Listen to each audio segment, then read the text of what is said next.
हमारे बीच में बात चल रही है ब्रह्मांड के ग्रहों की। आज हम बात करने जा रहे हैं गुरु ग्रह की।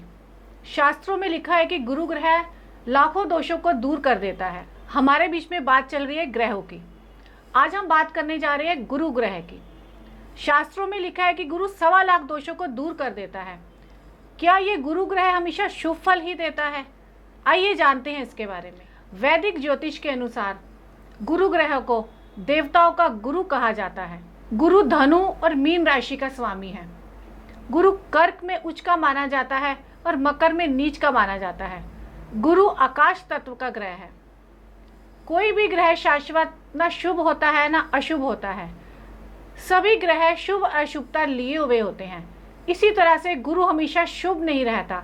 इसमें भी अशुभता के कई गुण, यानी बृहस्पति को हम वैवाहिक सुख का कारक भी कहते हैं। अगर यही बृहस्पति हमारी कुंडली में शुभ है तो हमें समय पर हमारा विवाह होता है और वैवाहिक सुख भी मिलता है। अगर गुरु अशुभ अवस्था में है तो हमारा ना समय पर विवाह होता है।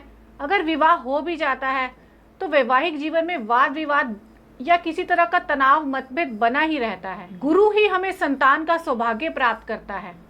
अच्छे गुरु से हमें अच्छी संतान प्राप्त होती है। जुड़े इस गुरु ग्रह की धार्मिक ग्रंथों में भी बहुत रुचि होती है। लेकिन ये गुरु अशुभ होता है तो क्या होता है? अगर कुंडली में गुरु शुभ नहीं है तो जातक बहुत अहमी और अहंकारी होता है।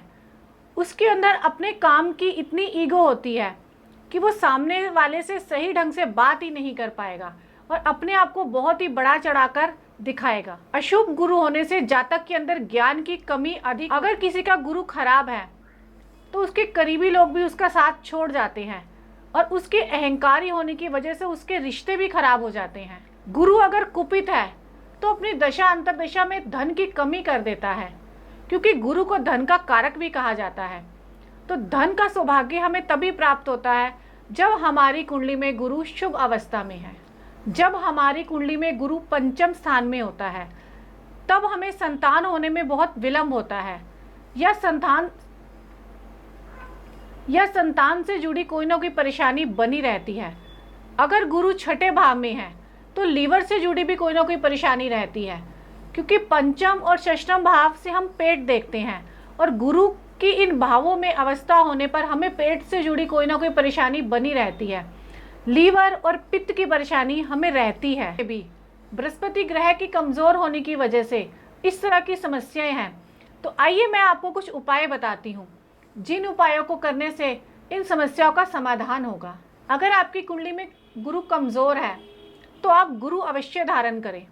गुरु और अध्यापक के साथ ईमानदारी से पेश आएं, उनकी इज्जत करें और अपने जन्मदिन पर या किसी और उपलक्ष्य पर आप उन्हें तोहफा जरूर भेंट करें। तांबे को वीरान भूमि में दबाएं। अगर आपको किसी तरह से सरकार से कोई धन मिल रहा है तो उस धन का हिस्सा अपनी तिजोरी में संभाल कर जरूर रखें। गुरु के मंत्रों का जाप कीजिए।